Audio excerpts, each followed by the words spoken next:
So I wanted to talk about this episode yesterday where I didn't get in the hot seat yesterday. And all of a sudden I began feeling this dejection that I then had to deal with. And as I began... Apparently you got over it. I got over it. Boy, did I get over it. And I took a nap at lunch, and I just got really kind of like this bad feeling in my body. So I woke up afterwards and sat at my computer and began basically channeling, I'd call it my inner being or Abraham or whatever. But as it began to emerge, it just became more and more wonderful. And that feeling just evaporated. It's just like it all just dissolved into nothingness. And I just began building this momentum, as you call it, of feeling good and delighted and lined up and wonderful. And do you think the manifestation of being called to the hot seat is richer now than it would have been before? Oh, vastly. Isn't that an interesting thing to acknowledge? Doesn't it sort of take the sting out of the timing of things? So what are the components here? He didn't melt down. And why was that? Because he's wise enough to want to feel good.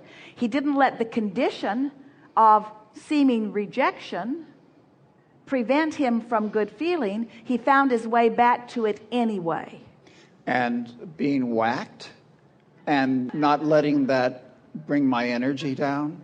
Yeah. And not for long. Went down, but you brought it back up. I brought it up. I brought it up. Yeah. And so as I saw that, I just had to acknowledge I was feeling that disappointment and let it go. Just let it go. Just keep letting it go. So I just focused on letting it go and being present with myself and present with the up vibration. Yeah. And I just kept focusing on that up vibration. Perfect demonstration. And it's what life is, isn't it? And it's personal and significant to him, and you have those personal and significant to you things that are happening all the time, don't you? Where you just know. You're on the inside. You're getting the inside scoop of everything that's happening to you. You're right there knowing everything that is required for you to understand everything about you. Aren't you beginning to feel invincible? Yeah. And the thing that I keep seeking and going after and really moving toward aggressively and firmly is that stability that you talk about. I want to be in that stable place. And so in the last 2 days, I've learned more about stability, just finding my way, getting my ground, getting my feet underneath me, and focusing on it and being there with it. That's the best part of all of this, is that while this seminar is fun and while it is interesting to some degree, and while you have had many aha moments, Esther can hardly wait to get into the nitty-gritty of this and highlight all of those first times pieces. While it has been all of that, while you have been participating in it, what it really is a new set point, a new point of attraction, a new perspective, a new beginning, a new setup for conscious acknowledgement of literally everything that comes to you now.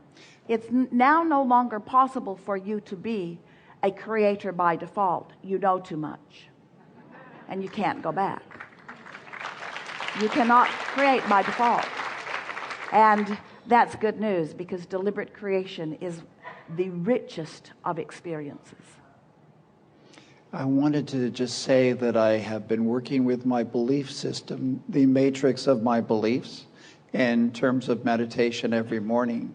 And it just seems like incrementally, little bit by little bit, my beliefs about myself and my level of confidence and my level of competence in just being in alignment has gotten better and better and better.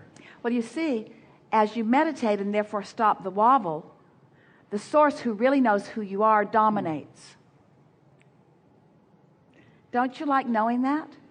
And when you're out of meditation and feeling a little wobble, as you were describing about being whacked and not encouraged to come into the hot seat in the time that you were wanting to, and then you found your balance, you tended to the wobble. Can't get it wrong. tell the story the way you want it to be. If we were standing in your physical shoes, this is the story that we would tell about ourselves in relationship to this event. We'll even call this a paradigm shift, significant enough shifting in your perspective that every part of your world will now be perceived by you in a different way.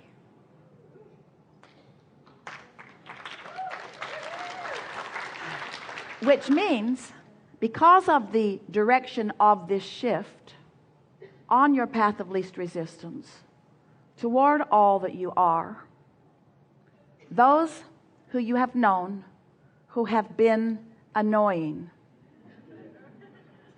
will not cease to annoy you, but they will annoy you less. Those who you have been appreciating and loving, you will love with a broader perceptual palette. You'll love them in more ways, at more times, with more conscious reason, and you will be inspired more frequently to express it openly in good timing to them. You'll be paying much less lip service to the world. You won't feel like saying something you don't mean, but you're going to feel like meaning so much more than you've meant before. You're going to find yourself chattier than you've been because your confidence level is higher. And you're going to be more understood by those that you feel inspired to talk to. You're going to have a greater sense of who's ready for you and who isn't. And you're going to be kind and gracious to all of them, and open and eager with some of them more than ever, and willing to accept all of them where they are. Your impulse to fix things that are broken is all but subsided. That's a good thing, because nothing is broken. Just let people be where they are and do your best to appreciate them as they are. Our favorite thing about this paradigm shift that we have all experienced together is that your perspective of who you are has shifted into a greater awareness of who you are. You're going to merge, mesh, blend with the opinion, attitude, knowing of your inner being about you in ways you have not done before. You're going to trip over words of self-criticism. They're just going to feel weird on your tongue. You're going to recognize in early subtle stages that that's not who you are, and it's not how you feel. Your sense of well-being, your sense of worthiness, your sense of value, your sense of autonomy, your sense of connectedness, your sense of worthiness, your sense of exhilaration, your sense of right place, right timeness, all of that, it's going to come up again and again and again and again and again. And people are going to begin to say things to you like, you look radiant. You look great. You look like you feel really good. Can I come and be with you? They will say. Can I come and be with you? Of all the things that have taken place and these hours that we have been together, that is what we are most exhilarated about, because we've known all along that you could be or do or have anything that you choose. But self-appreciation, appreciating who you are, acknowledging the value of who you are in this never-ending, always changing becomingness. Now that's really something. Because it's easy for most to, as our friend said, find a place of comfort and then sort of cling to it in a little bit of fear and trepidation about moving forward. But then that's not fun. So then you sort of have this challenge of, do I want to expand and risk losing my stability? And now we know that you do not have to give up stability for expansion, that they are one in the same. Because the source within you has already taken the expansion, and you're reaching for that alignment, for that opinion that source holds about you.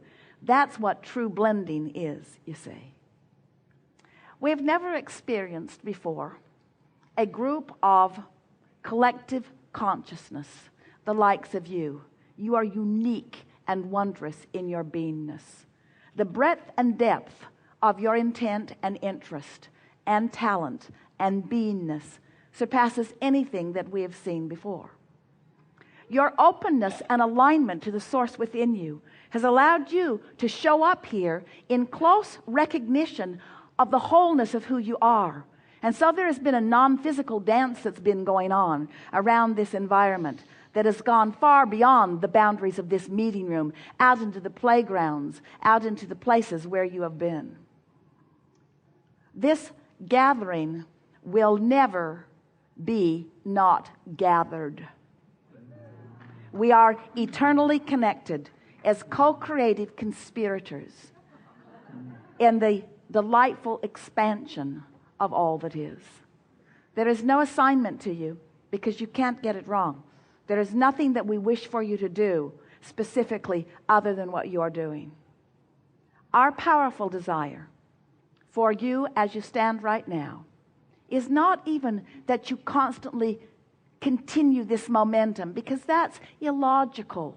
Stuff's going to happen and you're going to wobble here and there.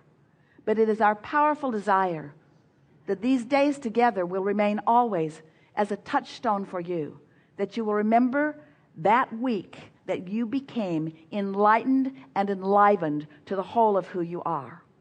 Not as a turning point, but a powerful progression of that which you are. That was the year I experienced my paradigm shift. There is great love here for you. And as always, we remain, wherever you are, we are complete.